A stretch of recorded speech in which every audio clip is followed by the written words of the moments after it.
Bonjour ou bonsoir à toutes et tous. Je fais une vidéo sur le sujet peut-être le plus sensible, je vais dire de ma carrière. Et vous pouvez vous poser la question, pourquoi je m'implique de très loin, juste en faisant une vidéo, mais quand même, dans ce conflit. Pour ceux qui suivent mes aventures, vous pouvez voir dans une autre vidéo ce que je fais ici en Thaïlande. Et ce matin, comme vous pouvez le voir sans doute sur l'écran, la météo n'est pas extraordinaire. Et donc, au lieu d'aller observer, j'ai décidé de faire cette vidéo que je prépare depuis plus d'un mois.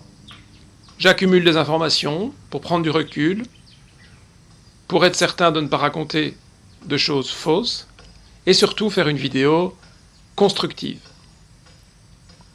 C'est un point important. Parce que si vous n'avez aucune influence sur le conflit, ni sur le comportement d'un camp ou d'un autre, quel est l'intérêt, quel est l'avantage de vous exprimer, sachant qu'il y a des inconvénients. D'ailleurs, si je ne suis pas spécialement un grand fan des analyses de Pierre-Yves Rougeron, je vous invite à écouter ces quelques secondes où il dit quelque chose de très vrai.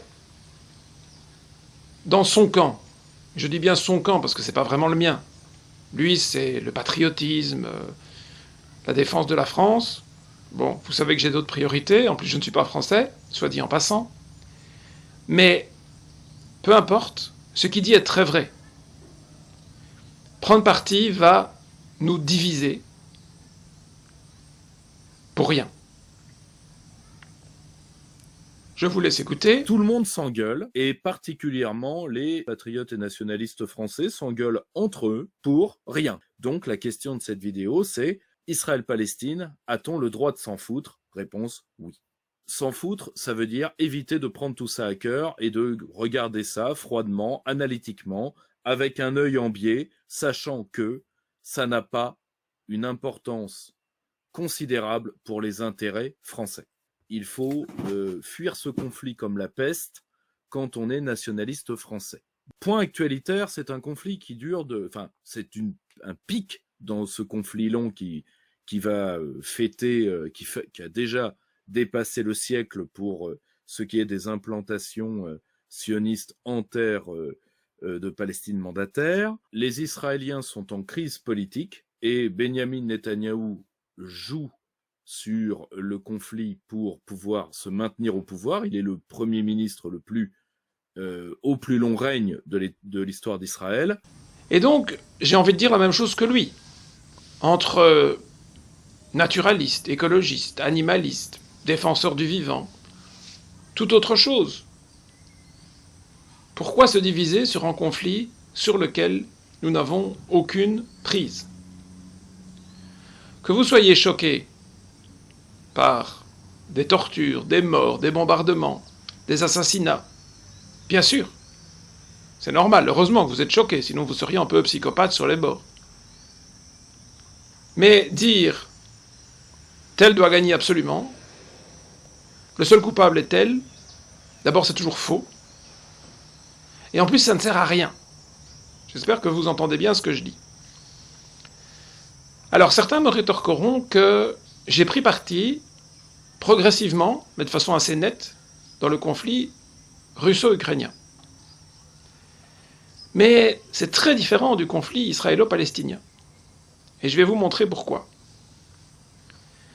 Tout d'abord, la guerre en Ukraine est plus récente.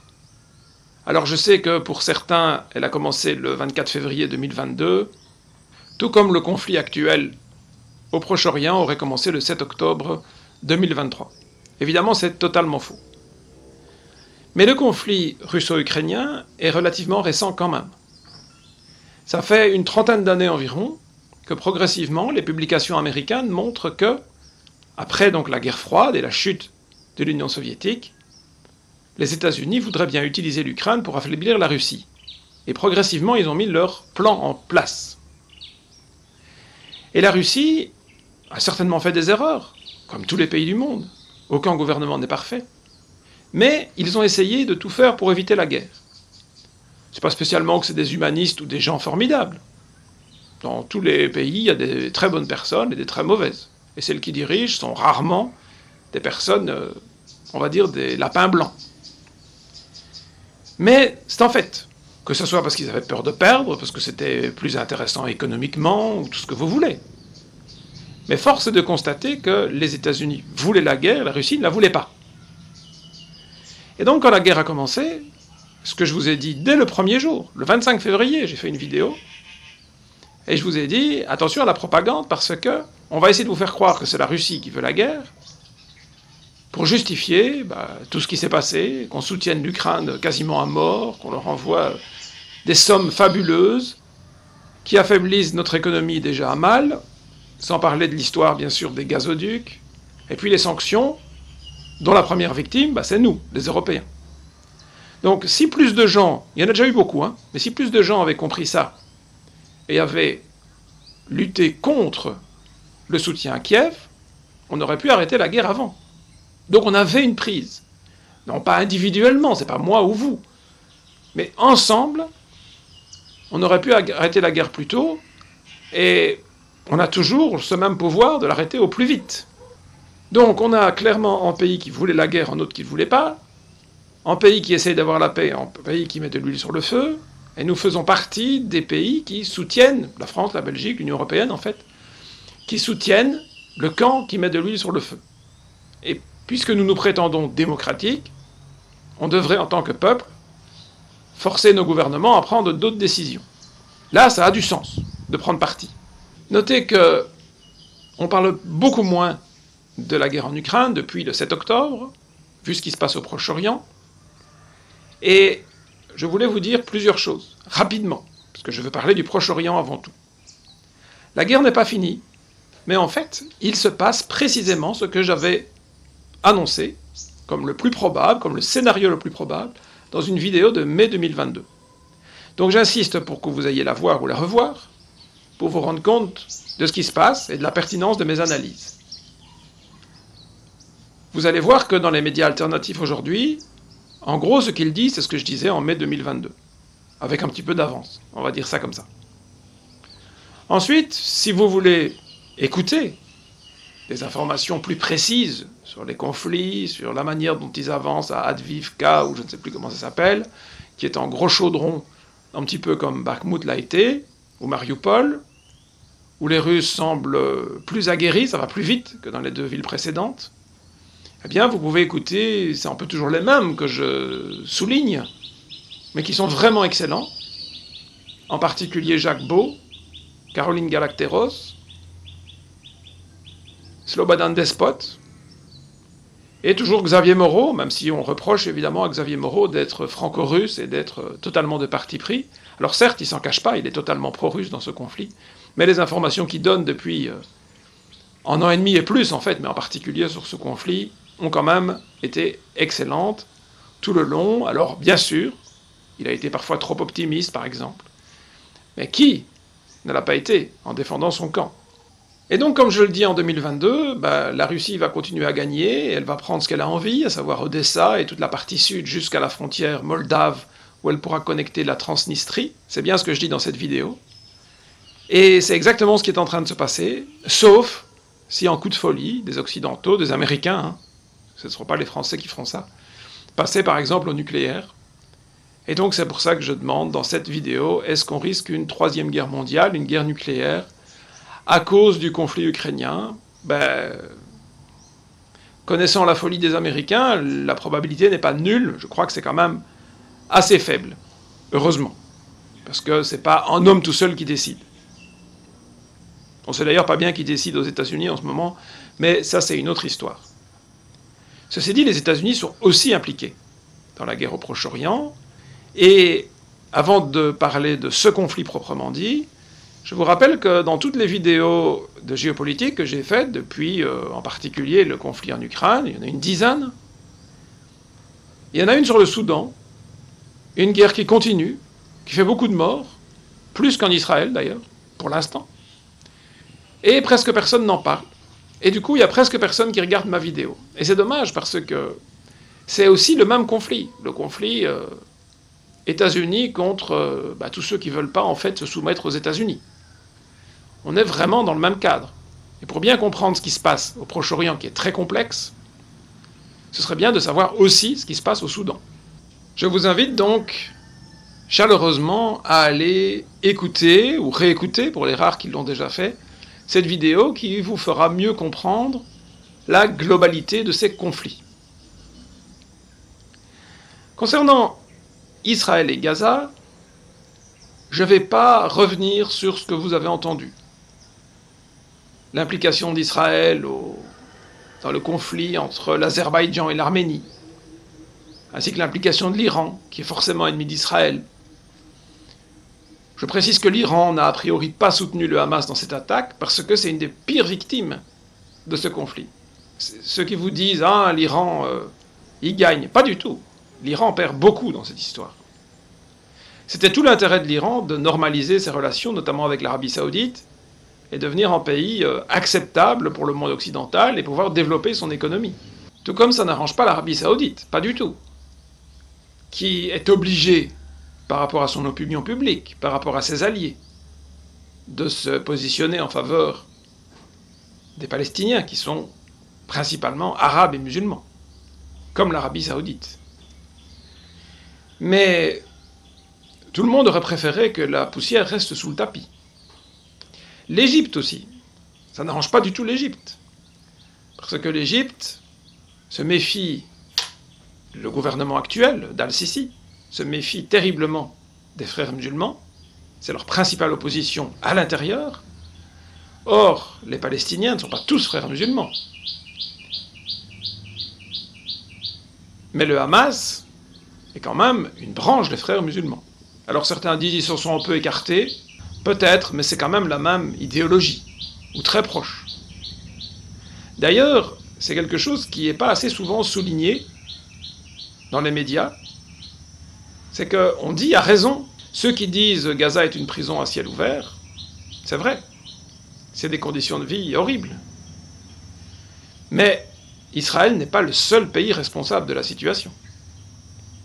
L'Égypte a une frontière avec Gaza, et leur traitement des Palestiniens n'est pas forcément meilleur que celle d'Israël. En tout cas, il y a une responsabilité partagée. Donc c'est une situation complexe, et tout ça je ne vais pas décortiquer pour plusieurs raisons. Tout d'abord, je vous ai dit que si c'est pour vous démontrer que c'est l'un ou l'autre qui a le plus raison, ça ne sert à rien. En plus, il y en a plein qui le font. En plus, je ne suis pas un expert de cette question. Je connais beaucoup mieux le conflit russo-ukrainien. Je suis quasiment au quotidien depuis 2014, quand le conflit a vraiment commencé. Certains disent en 2004, mais enfin c'est vraiment en 2014 que c'est rentré dans une véritable guerre. Mais surtout, je vais vous dire quelque chose de fondamental. Quelque chose que personne ne vous dit.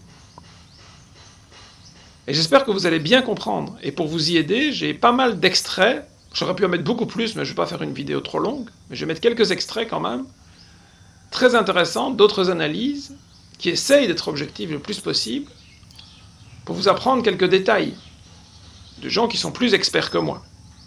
Parce que presque personne ne vous dit. Enfin, j'ai entendu personne le dire. Et ils ne le disent pas parce que, quelque part, tout le monde prend parti. Et ceux qui veulent vraiment tenter d'être le plus neutre, je pourrais citer Idrissa Berkane et George Kuzmanovic, dont je vais mettre un extrait, quelque part, en prenant une certaine distance, ils ont du mal de voir ce que je vais vous dire ici. Ce que je vais vous dire, c'est que les deux camps ont raison. Et donc les deux camps ont tort, évidemment, du point de vue de l'autre. Et c'est très rare de dire ça. Mais pourquoi ? C'est important de s'en rendre compte. Parce que ça montre qu'il n'y a pas de solution. C'est-à-dire que, actuellement, avec ceux qui dirigent Israël, et ceux qui dirigent, de fait, peut-être contre la volonté des Palestiniens, mais c'est même pas la question. C'est ceux qui dirigent, ce sont ceux qui dirigent. Il est impossible de trouver une solution. Et je vais vous expliquer pourquoi. Écoutez par exemple ce monsieur, ce qu'il dit. Essayez de bien écouter, je dirais, pas seulement avec votre tête, mais aussi un peu avec votre cœur. Je dirais comment lui donner tort. de son point de vue. J'ai mis celui-là en premier, j'aurais pu mettre l'autre, hein. On est bien d'accord. Il a bien fallu choisir un des côtés pour commencer. Écoutez. La politique israélienne, mais la politique israélienne, elle est contestée toute la journée par les Israéliens eux-mêmes. Israël n'a pas besoin de vous pour contester sa politique. Toute la journée, il y a des manifestations, comme en France avec les Gilets jaunes, en pire. Parce que les Israéliens, c'est une hyper-démocratie. Il y a un nombre de partis incroyable. Il y a des Arabes extrémistes qui siègent à l'Assemblée, à la Knesset, qui tous les jours disent qu'il faut détruire l'État d'Israël. On leur dit modérez vos propos. Allez à l'Assemblée pour dire qu'il faut détruire l'État français, vous allez voir, vous finissez en tôle. Arrêtons de donner des leçons. Allez en Israël, vous verrez. Si une seule phrase que je vous ai dite est fausse, vous pourrez le dire. Je suis enregistré. Mais arrêtons de croire à cette propagande. Donc maintenant, ça va bien. Nous, communauté juive, peut-être on a été trop polis. On a été, parce qu'on est des citoyens modèles à chaque fois, trop corrects. Faut arrêter maintenant. Parce qu'on est en train de massacrer Israël, massacrer l'image des juifs dans le monde et de la diaspora. On n'est que 15 millions d'eux dans le monde. Si on commence à se défendre, à se justifier en permanence, alors qu'on se fait attaquer, décapiter, et on doit en plus se justifier, mais on est où? On est dans quel monde? Qui accepterait de faire ça? Imaginez le Bataclan. Alors voilà, le Bataclan, catastrophe, 86 morts, et on dit, mais attendez, vous avez vu le CV des terroristes? Les pauvres. C'est nous, Français, on a raté leur intégration. Ils n'avaient pas de job, ils étaient au chômage. Faut les comprendre. Vous imaginez dire ça? Et aujourd'hui, il y a des millions de gens qui disent pire que ça, qui justifient ce qui vient de se passer, et on est là, et on en discute. Et je suis ravi, et merci Eric de me poser ces questions-là, et j'espère que même pas coup de gueule, c'est ma colère, parce que c'est une colère profonde, et je suis pas le seul à l'avoir. Et Dieu merci, il ne faut pas être juif pour être en colère aujourd'hui. Faut être un humain. Faut être un humain avec une âme. Et se dire que ça, c'est un choix de civilisation. Un choix de société. Vous voulez vraiment avoir ça? Vous voulez négocier avec les terroristes? Faire le paquet des terroristes qui vont vous poignarder? Allez-y! Mais allez-y! Sans moi, sans nous, sans personne, sans les citoyens, sans les humains. Donc maintenant, on se regarde dans les yeux, et j'espère que des gens pourront prendre ça de façon dense, réfléchir plutôt que d'être dans des postures. Regardez la réalité en face. Imaginez-vous à la place de ces parents qui ont dû planquer leurs bébés dans des placards, les défendre à main nue.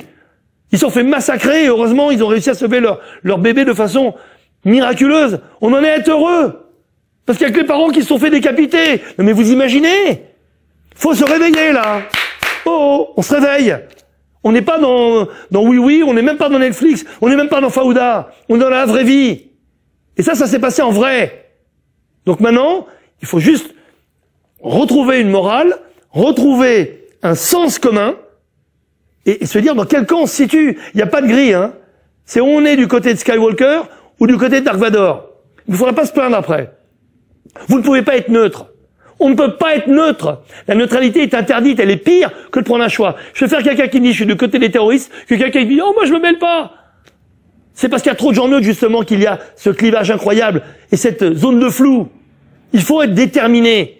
Déterminé pour lutter pour nos valeurs. Israël défend nos valeurs, ne défend pas que des juifs. Si Israël tombe, le monde tombe. Ah, on sera bien malin après derrière dire oh ouais, peut-être qu'on a critiqué Israël un peu trop vite. Netanyahou, mais il a des épaules comme ça. Je soutiens pas, mais vous croyez vraiment que c'est sa politique qui a provoqué ça? Regardez, il sort une réforme sur le Conseil constitutionnel, il se fait tomber dessus par tout le monde en Israël. Tu sais, Israël, c'est le pays le plus tellement démocratique. C'est tout le temps en grève, tout le temps en lutte, tout le temps en manifestation permanente. C'est un exemple pour ça. C'est même parfois assourdissant, c'est une cacophonie. On sait même plus parfois ce qu'ils pensent, tellement ça explose en permanence. Mais faire un procès indigne à ce pays, ça je peux pas. Je ne peux pas. Et je ne vous parle pas en tant qu'Israélien, ni en tant que Juif, mais en tant qu'humain et citoyen. À un moment, quand on est victime, on peut pas passer 2 jours après pour des coupables a priori. Parce que qu'est-ce que ça va être quand il y aura une vraie riposte d'Israël dans la bande de Gaza?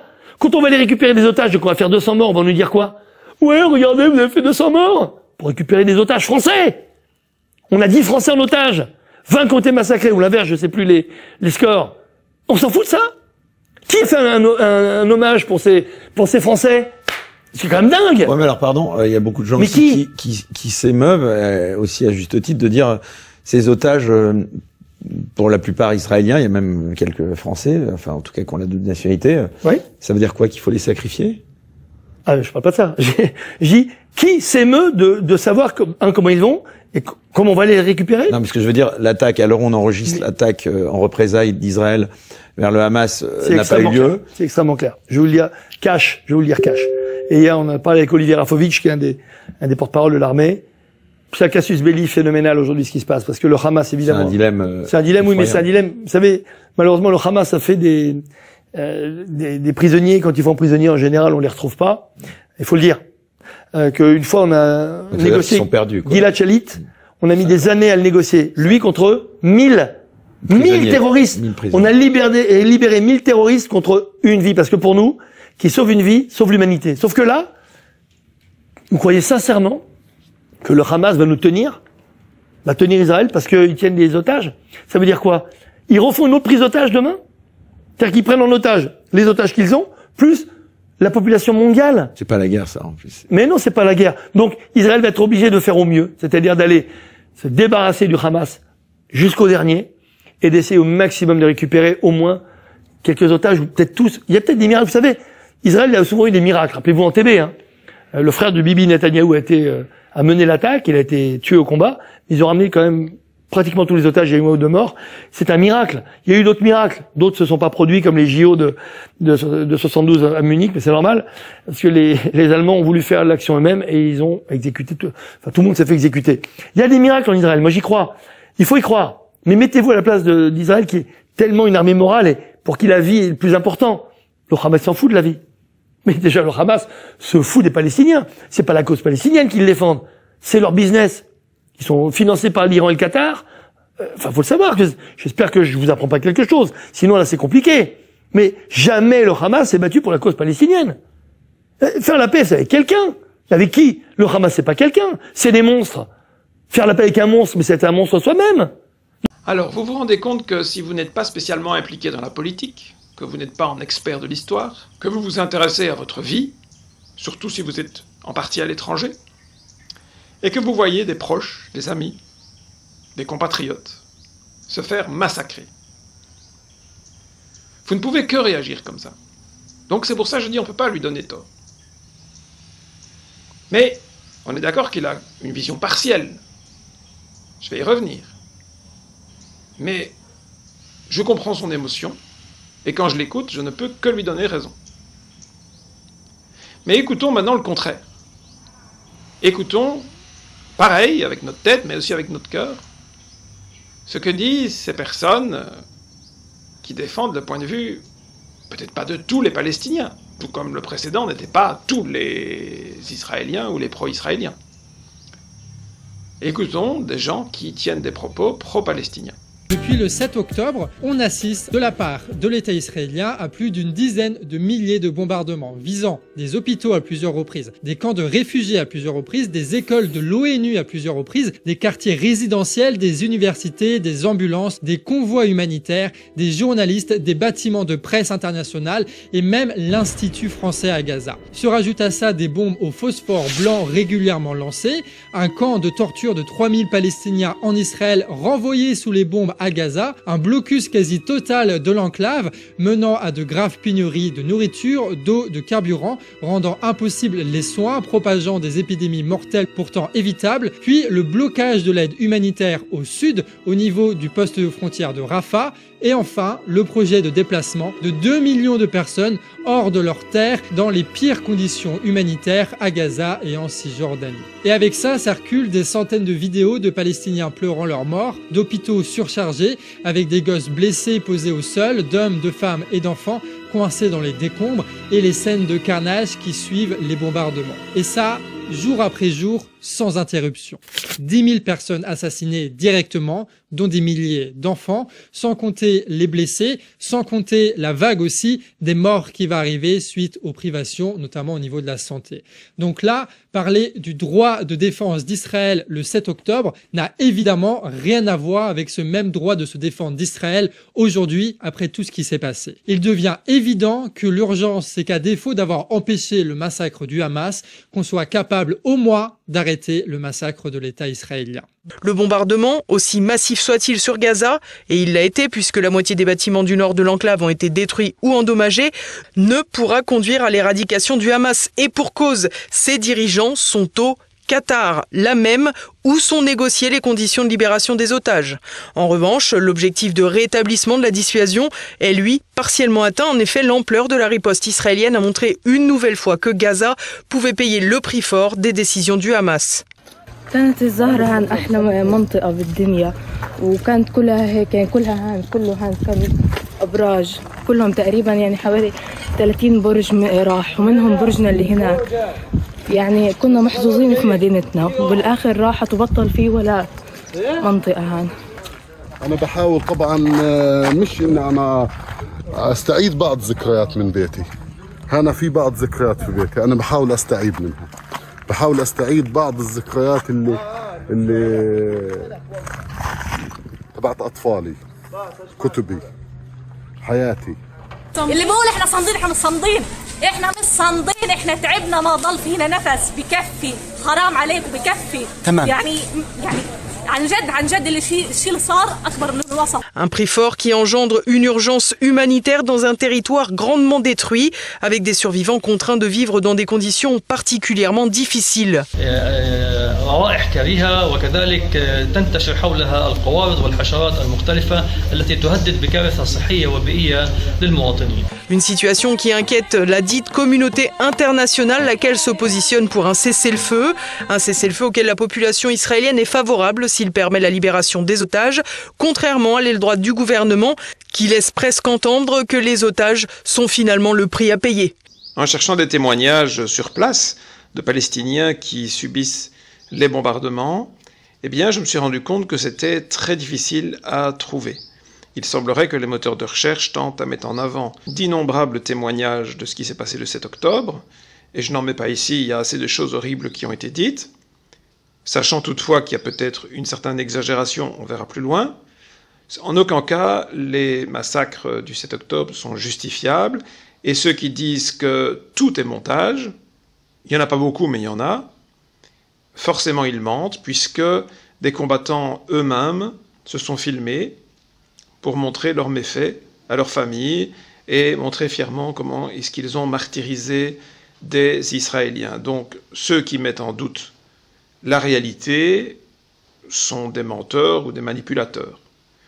Maintenant qu'il y ait des exagérations liées à la propagande, ça c'est habituel, je l'ai toujours dit, dans tous les camps, quand il y a une guerre, de chaque côté, on exagère la méchanceté de l'ennemi et évidemment on exagère sa propre justification pour ce qu'on fait. Ça, il n'y a rien de nouveau. Par contre, que les médias, aux ordres, diraient certains, la presse de grand chemin, soient orientés, ça semble assez évident. Y compris les moteurs de recherche, puisqu'on a énormément de mal de trouver des témoignages. Je viens de vous mettre deux extraits différents. L'un, c'est de Canard Réfractaire, qui est une chaîne très à gauche française, proche à mon avis de la France Insoumise, plutôt défenseur de Mélenchon. Et ensuite, c'était TV Liberté, en médias alternatifs, sur Internet, considérés comme à droite ou à l'extrême droite. Donc c'est assez intéressant de voir que les deux côtés mettaient en avant les horreurs vécues par les Palestiniens. Mais pour avoir des témoignages de première main, je n'ai trouvé qu'une seule source. Alors je ne dis pas qu'il n'y en a pas d'autres, je ne prétends pas avoir cherché pendant 10 heures, mais j'ai bien passé une demi-heure à chercher. Je n'ai trouvé que ce genre de petits messages dans Correspondant de Michel Colomb d'Investigation. Lui aussi considéré comme à gauche et très pro-palestinien, je préfère le préciser, mais je pense que le témoignage est tout à fait sincère. Plusieurs fois, il y a eu comme ça des messages enregistrés de la part de cette personne qui vit dans le nord de Gaza. Je vous laisse écouter quelques extraits que j'ai choisis pour que vous voyez bien de quoi on parle. Bonjour de Gaza, nous sommes le lundi 6 novembre 2023. L'occupation a bombardé le réseau d'internet et de communication, donc je suis obligé à marcher presque 2 km pour arriver dans un lieu où il y a un réseau d'internet limité pour envoyer ce message. On est entré dans le deuxième mois de cette nouvelle agression israélienne contre le peuple palestinien, avec un bilan très lourd, presque 9600 morts, parmi eux 4000 enfants, 2700 femmes et 1700 personnes âgées, 26 000 blessés entassés dans des hôpitaux, situation humanitaire catastrophique. Des chars israéliens qui avancent, mais ils ne sont pas encore pénétrés dans le centre de la ville de Gaza, ils sont sur les frontières. Il y a des combats acharnés avec les factions de résistance. La situation humanitaire est très difficile, beaucoup de déplacés, des familles entières massacrées, des familles entières donc déplacées. Situation dramatique pour 2 400 000 Palestiniens, soit les Palestiniens du nord et de la ville de Gaza qui sont restés chez eux et qui risquent leur vie avec l'intensification des bombardements israéliens, soit les Palestiniens entassés dans des centres d'accueil, dans des hôpitaux et dans des écoles. Une situation sanitaire et humanitaire jamais vue. Même les familles d'accueil au sud sont débordées parce qu'il n'y a rien, ni nourriture, ni médicaments, ni eau, ni électricité. Voilà, souffrance totale et douleur et déchirure interne et externe pour toute la population civile. Ce sont les chars israéliens, les bateaux de la marine israélienne, surtout les avions militaires israéliens qui lancent des bombes, le feu de toutes les couleurs, du phosphore blanc et des armes et des bombes interdites qui tombent sur les têtes des Palestiniens de Gaza. La situation est terrible, les dangers immédiats. Tous les hôpitaux sont en danger immédiat parce qu'ils sont visés, ils sont encerclés et il y a une coupure d'électricité, coupure de carburant dans ces hôpitaux. Il y a des dizaines de cadavres dans les rues. Aucune ambulance n'a le droit de circuler, sinon il sera tiré. On entend le voix des chars et des avions militaires et des bateaux de pêche. La situation est terrible au 38e jour de cette nouvelle agression. Une grande partie de la ville de Gaza est occupée, malheureusement, par les chars israéliens. Ils sont dans tous les endroits, tous les grandes rues de Gaza. Les habitants sont comme moi encerclés, ils ne peuvent pas bouger. Soit ils sont pris comme otages, soit ils n'ont pas le droit de bouger. Donc danger immédiat pour tous les habitants de la ville de Gaza qui attendent. Mais pour le moment, la situation est horrible. Je ne sais pas, est-ce que je vais vous envoyer d'autres messages, mais les chars ils sont à 500 mètres de chez moi et donc on entend les cris des enfants, on entend le bruit des chars israéliens.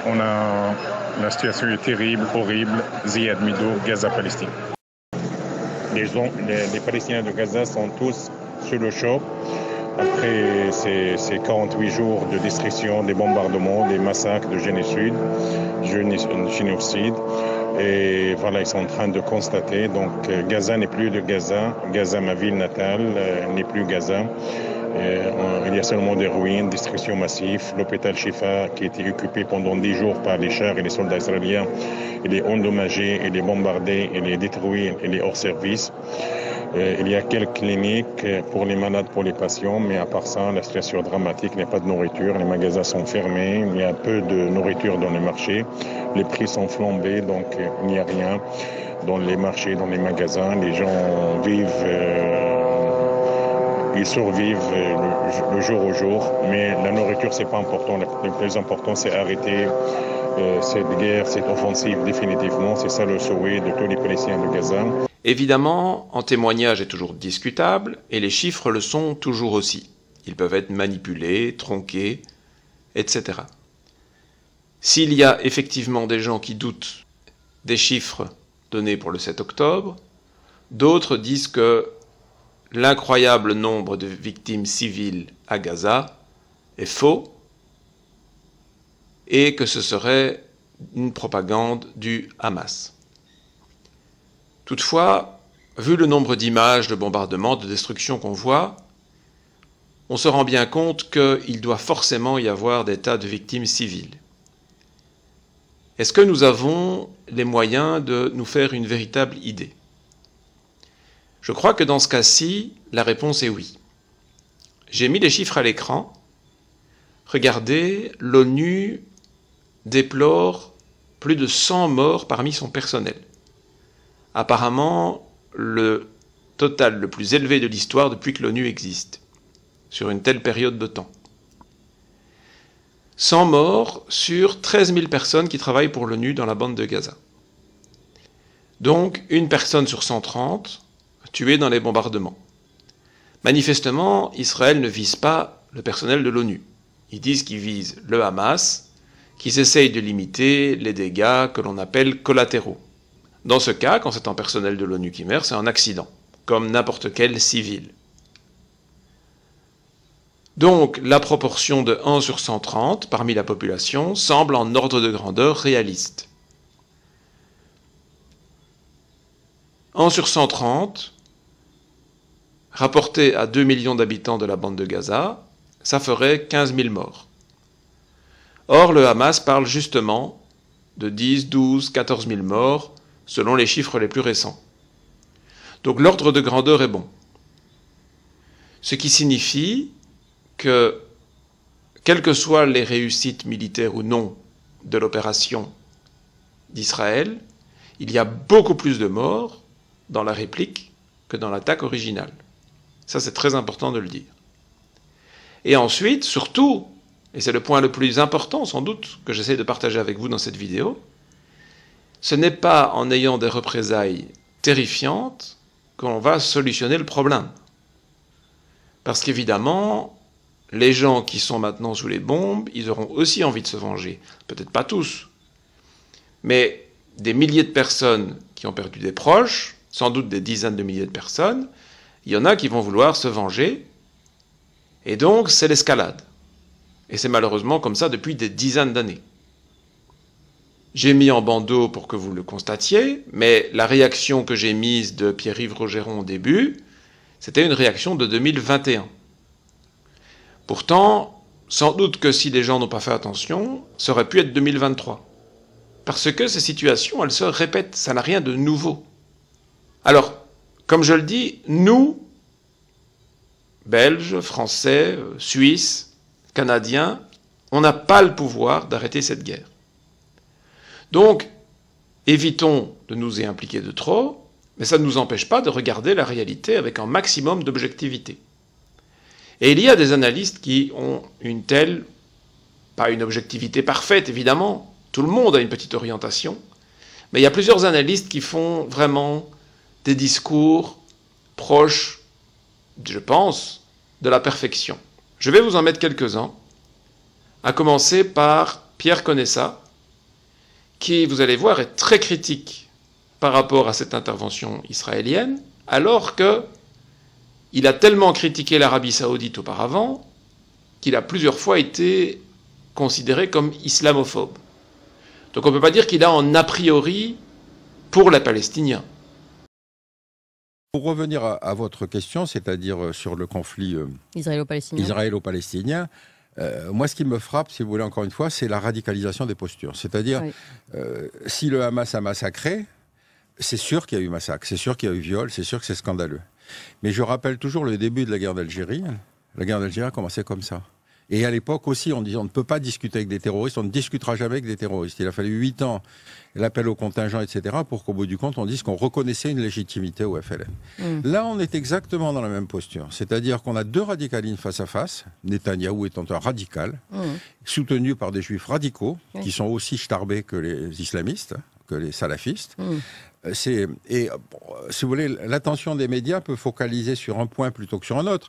C'est vrai que le combat se passe à Gaza. Mais enfin, quand est-ce que Netanyahou considérera que la juste vengeance a été acquise? Si on en est à 12 000 morts aujourd'hui, pourquoi ne pas aller jusqu'à 25 000, 30 000 et surtout tant qu'on considère que cet abus de puissance, puisque n'oubliez pas qu'il s'agit en l'occurrence pour l'essentiel des bombardements aériens. Moi, je ne connais pas de bombe qui fasse la différence entre une femme, un enfant et un combattant. Bah, on l'a remarqué d'ailleurs. Bah oui, donc si vous voulez, on est dans quelque chose qui est une espèce de machine infernale. Et c'est une machine infernale qui est d'autant plus incroyable que j'ai choqué une fois dans un débat pour expliquer que quand on met des gens dans un ghetto, qu'on les prive de tout, qu'on les fait vivre sous l'aide internationale, etc., ils finissent par se révolter. Quand j'ai cité l'exemple du ghetto de Varsovie, on m'a dit « Ah ben alors, attendez, c'est pas possible, le ghetto de Varsovie, ça n'a rien à voir, c'était les nazis. Là, c'est Israël, démocratie. » Je leur dis « Vous croyez que pour les victimes, ça fait une différence ?» Mais jusqu'où va le droit à se défendre?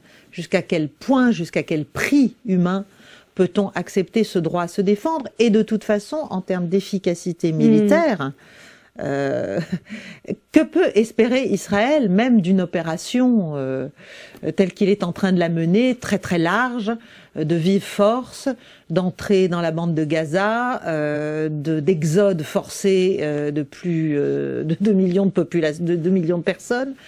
On voit mal ce que peut espérer Israël de cette ultra-violence dans la représaille. On est dans une impasse alors, selon vous? Oui, on est dans une impasse. On est dans une impasse et c'est pour ça qu'il faut revenir à... Il faut prendre un tout petit peu de hauteur, essayer de se sortir de l'émotion, du dégoût, de l'horreur et se dire que, comme l'a très bien dit ce matin sur des ondes françaises notre ancien ministre des Affaires étrangères et Premier ministre Dominique de Villepin, il n'y a qu'une solution, c'est la réparation de l'injustice, si vous voulez. Il n'y a pas d'issue à la guerre autre que la poursuite de l'injustice et autre que la poursuite de la terreur. Donc, si on veut une solution, il faut monter, il faut faire comme un avion, il faut prendre de la hauteur, regarder la situation et s'intéresser à résoudre la question palestinienne sur le fond. Car l'attaque du 7 octobre a déclenché un mouvement qui va se retourner contre Israël, qui le fera détester pour des décennies, qui créera une nouvelle génération de combattants. Donc si Israël veut la paix et la sécurité, il va falloir régler cette question palestinienne qu'on a longtemps cru, pas seulement Israël, mais nous aussi, tout le monde, on a cru pouvoir finalement en finir et l'oublier aimablement et considérer que les Palestiniens allaient rester à leur place. On va y revenir. Alors, selon Jacques Attali, Netanyahou est l'un des pires ennemis de la survie de l'État d'Israël. Est-ce que vous partagez ce point de vue? Oui. Oui, parce qu'il est en train de pousser son pays dans des abysses d'indignité, si vous voulez, d'indignité morale. C'est un piège moral qui a été tendu à Israël. Et à partir du moment où le pouvoir tombe dedans, à bras raccourcis, n'écoute rien, ne veut ni pause humanitaire, ni cessez-le-feu, ni rien du tout, et s'imagine qu'il va pouvoir réduire l'ennemi en poudre, littéralement, au prix peut-être de dizaines de milliers de morts palestiniens, parce que nous n'en sommes qu'à 1 mois de l'intervention israélienne. Donc c'est pas fini, et ça sera de pire en pire. Eh bien, il se trompe. Donc c'est le pire ennemi parce qu'effectivement Israël doit commencer à réfléchir. Et les amis d'Israël, s'ils veulent aider Israël, doivent l'aider à réfléchir. Et pour ça, il faut sortir de la terreur, il faut sortir de la... comment dirais-je, de l'esprit de vengeance pure, qui n'a pas de solution. Il n'y a pas de solution militaire. Le Hamas ne sera pas réduit en poudre. Et Israël ne peut pas non plus se battre sur 2 ou 3 fronts. Et l'Amérique ne peut pas non plus lui venir en aide d'une manière massive et décisive, surtout, actuellement. Tout cela, c'est même du bon sens. Oui, et pourtant, malgré les nombreux appels de la communauté internationale à une trêve humanitaire, Netanyahou, il a dit il n'y aura pas de cessez-le-feu général sans la libération de nos otages. Oui, mais ça c'est ne pas comprendre, enfin faire semblant de ne pas comprendre la réalité de la situation. Ce qu'a dit ici Caroline Galacteros est tout à fait juste, et c'est aussi le fond de mon message. Prenons du recul, sortons de l'émotion, essayons de trouver une solution rationnelle, arrêtons de nous entretuer. Mais pour ça, il faut comprendre la situation dans son ensemble, et j'ai été agréablement surpris de l'excellente analyse de Georgi Kuzmanovic, j'espère que je prononce bien, qui est quelque part, j'ai envie de dire, le Philippot de gauche, puisque Philippot c'est un petit parti politique qui essaye de sortir de l'Union européenne, mais considéré comme assez à droite.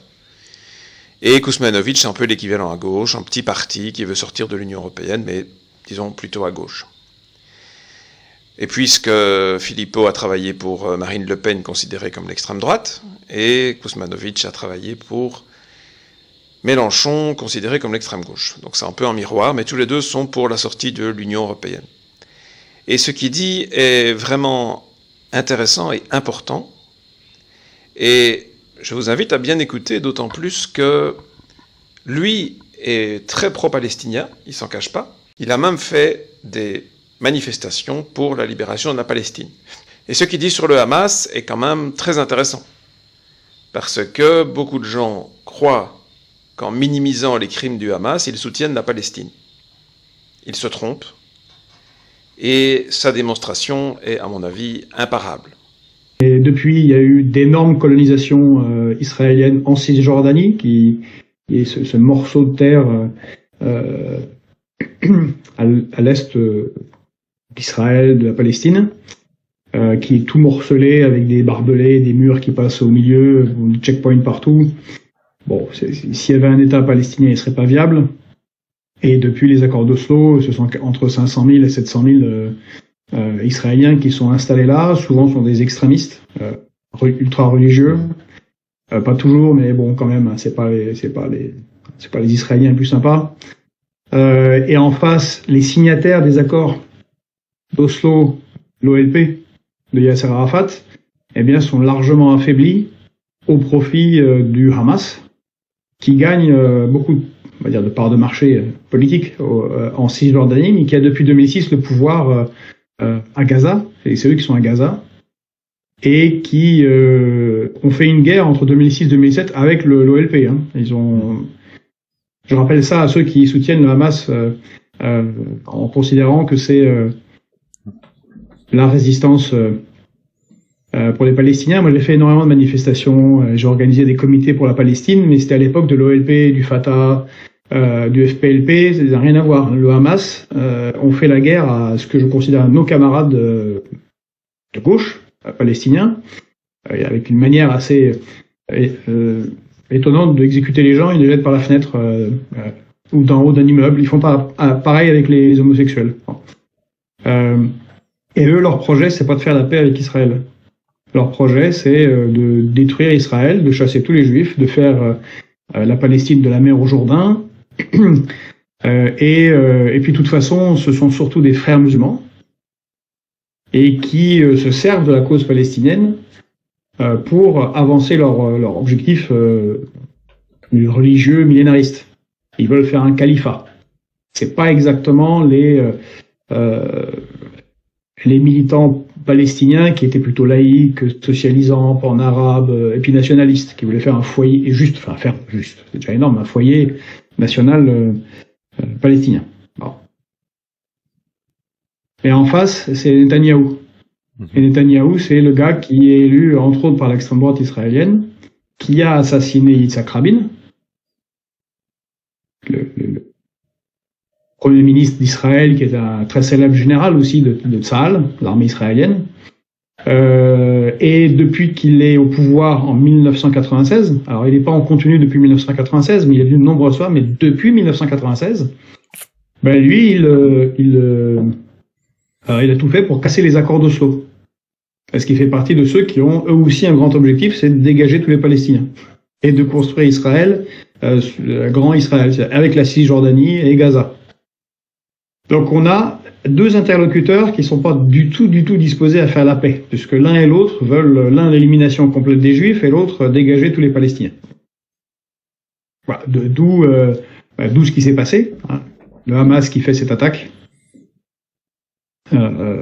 qui est horrible, des actes terroristes atroces et qui sont une provocation, et puis qui provoque une réaction, qui est celle actuellement d'Israël, qui est légitime à se défendre, mais bon, est-ce qu'elle est légitime à déplacer 2,5 millions de personnes on sait pas trop. Avec également cette zone d'ombre de l'œil un petit peu conciliant de Netanyahou sur la progression du Hamas sur ces dernières décennies. En tout cas, sur ces 15-20 dernières années. Il y a aussi cette zone d'ombre-là qui est aujourd'hui complexe à il est plus que conciliant. Ça fait partie du programme. De toute façon, il l'a dit ouvertement. C'est pas une thèse complotiste, hein. C'est dit par Netanyahou à de nombreuses reprises. Nous avons organisé, financé, c'est pas eux, ils en font pas à la base, mais aidé au développement du Hamas, car il a dit que ça allait mettre un coin entre les Palestiniens et ça va affaiblir l'OLP, ceux avec qui on a signé les accords d'Oslo, et donc ils se réaliseront jamais. Bon, bah, bravo Bibi, objectif réussi, mais bon, à quel prix? Je pense donc que son analyse est très juste, très importante, et notez qu'il a parfaitement raison quand il dit que les deux parties, je ne parle pas des peuples, ni du peuple israélien, ni du peuple palestinien, ne souhaitent pas la paix. Je parle de Netanyahou et de son gouvernement, et je parle du Hamas. Ces deux-là ne veulent pas la paix. Avec deux parties qui ne veulent pas la paix, on n'y arrivera jamais. Alors comment changer les choses? Comme je l'ai dit, nous, on ne peut pas le faire. Mais pour parler de façon totalement théorique, je dirais qu'il faudrait des élections en Israël, basées sur des politiques différentes quant à la Palestine, et il faudrait une intervention extérieure en Palestine pour aider les Palestiniens à se mettre une structure de pouvoir qui les représente et qui les défende. Parce que le Hamas, on l'a compris, se moque des civils palestiniens et leur but va bien au-delà des intérêts du peuple. Alors je ne sais pas qui pourrait faire ça. Je sais que les Occidentaux sont beaucoup trop orientés pro-Israël pour pouvoir être crédibles, mais un pays qui n'a pas insulté les uns et les autres et qui s'est fâché avec personne, peut-être la Russie, qui a une grande expérience des conflits et des situations délicates, pourrait être invitée à essayer d'organiser quelque chose en Palestine. Par exemple, avant de terminer, je voudrais vous faire écouter un tout petit extrait d'un analyste qui est pas mal, même si je l'ai trouvé trop orienté pro-ukrainien dans le conflit russo-ukrainien donc, mais qui fait un lien entre l'attitude d'Israël et l'attitude de la Russie, qui devrait, à mon avis, vous faire réfléchir. Les Russes auraient pu raser Kiev, ils ne l'ont pas fait. Les Israéliens ont fait plus de victimes civiles depuis un mois que les Russes depuis le début du conflit. Un système, on est là, il y a une maîtrise des frappes collatérales de la part de l'armée russe qui est quand même assez impressionnante. C'est-à-dire que si vous lisez la presse, on vous dit 2 morts, 3 morts, 6 morts civils. Vous relisez la presse au moment de la guerre contre le terrorisme ou de la guerre en Irak, c'était un missile Hellfinder qui tapait sur un mariage et qui faisait 24 morts chez la population pakistanaise. Et ils se rendaient compte qu'ils s'étaient trompés derrière. Bien, encore une fois, regardons les faits, ne prenons pas, enfin, en tout cas pour moi, en tant que breton qui suis ni ukrainien ni russe, j'essaie de regarder les faits. J'ai pas de tropisme d'un côté ou de l'autre, et c'est justement ce qui me choque dans la manière dont les médias le présentent. Hein. Il y a beaucoup de choses intéressantes dans ces quelques mots d'Éric Dénessé. La manière très malhonnête avec laquelle le conflit russo-ukrainien a été traité dans la presse, et ça recommence évidemment avec le Proche-Orient, et le fait que c'est l'Occident qui est guerrier et la Russie qui prend des précautions pour limiter les dégâts, alors qu'on nous présente exactement le contraire. Ce n'est pas le sujet de cette vidéo, mais si j'en parle, c'est parce que je pense que la meilleure conclusion, c'est celle de Slobodan Despot dans le dernier extrait que je vais partager ici. J'avais très envie de vous montrer d'excellentes interviews d'Alexandre Delval, qui à mon avis s'est surpassé dans ce conflit, peut-être un des meilleurs analystes, alors que sur la Russie et l'Ukraine j'avais quelques réserves. Et Jacques Beau, qui à mon avis avec Caroline Galacteros était le meilleur pour le conflit russo-ukrainien, et il est toujours le meilleur d'ailleurs, toujours avec Caroline Galacteros. Mais la vidéo est déjà beaucoup trop longue, comme vous voyez, pour que je rajoute encore et des extraits. J'aurais pu en faire une de 2 heures. Simplement, vous n'auriez pas écouté le tout, et je comprends. Donc on va terminer ici, mais écoutez bien ce que dit Slobodan Despot, qui est aussi un très bon analyste sur les autres problèmes, y compris la Russie, l'Ukraine, évidemment la situation en ex-Yougoslavie. Je pense que ce qu'il dit ici est la meilleure conclusion qui soit. Je vous laisse écouter, mais sur l'attitude de l'Occident, le regard du reste du monde, et l'impossibilité d'une solution dans la situation actuelle, avec les dirigeants actuels, ce que je vous ai déjà dit, mais il le rappelle de façon magistrale. Est-ce que c'est possible de résoudre le problème d'Israël de la manière dont on essaie de le résoudre? C'est impossible. Je ne sais pas ce qui est possible d'ailleurs, mais en tout cas, ça, c'est impossible. Parce que là, concrètement, ce qu'aimerait, donc ce qu'on décrivait, ce gouvernement Netanyahou, c'est concrètement se débarrasser des Arabes palestiniens oui. Et faire un État juif, pas judéo, juif, sur le territoire israélien, point barre. C'est ce qu'il semble vouloir. C'est ce qu'une partie de l'opinion israélienne semble refuser aussi. C'est ce que, ne l'oublions pas, les 3/4 de la planète refusent, condamnent. Sauf nous, ici, frileux, qui ne savons pas nous positionner, je veux dire que c'est quand même un comble que les initiatives en vue d'un cessez-le-feu soient systématiquement bloquées au Conseil de sécurité des Nations Unies par les États occidentaux. Même la Suisse s'abstient. Je veux dire, quand même. Alors, oui, alors, la première, c'était « Ah, mais c'est parce que c'est les Russes ». Enfin, après, il y a eu les Brésiliens. Et puis, alors, du moment que c'est les Russes, ça coupe toute discussion. Mais on a quand même ajouté, et ça ne condamne pas le Hamas. Mais est-ce que vous avez déjà vu une résolution humanitaire qui a été adoptée en condamnant une des parties? On ne peut pas, techniquement, on ne peut pas condamner une partie lorsqu'on veut faire une résolution humanitaire, sinon une partie ne va pas l'accepter. Son application, je veux dire. Donc on ne peut pas condamner quelqu'un et on le sait. Et pourtant, là, voilà. Et puis après, c'est les Brésiliens. Et ça non plus, on ne veut pas. On veut la guerre. Pourquoi on veut la guerre? Et tout ça se passe sous les yeux de 7 milliards d'êtres humains qui disent « mais ces gens sont fous ». Et les fous en question, c'est nous, ici, Europe plus États-Unis. Voilà, j'espère que cette vidéo, que je voulais courte et qui sera longue évidemment, comme toujours, plein de choses à dire, aura vraiment été constructive pour que vous ayez une attitude la plus pacifique possible, et pas pacifiste, pacifique. Dans le sens réfléchir comment est-ce qu'on peut, le plus vite possible, se retrouver dans une situation de paix, et de paix durable dans un conflit qui existe depuis environ 100 ans, qui n'a jamais été résolu. Et comme a priori vous n'avez aucune prise sur ce conflit, et moi non plus, évitez de vous y impliquer de façon trop émotionnelle, de vous faire des ennemis pour rien, de vous diviser, mais par contre avoir un discours apaisé, cohérent, et qui rabaisse un peu le caquet de ceux qui sont des faiseurs de guerre, qui mettent de l'huile sur le feu avec des propos qui ferment toute possibilité de négociation et donc de paix.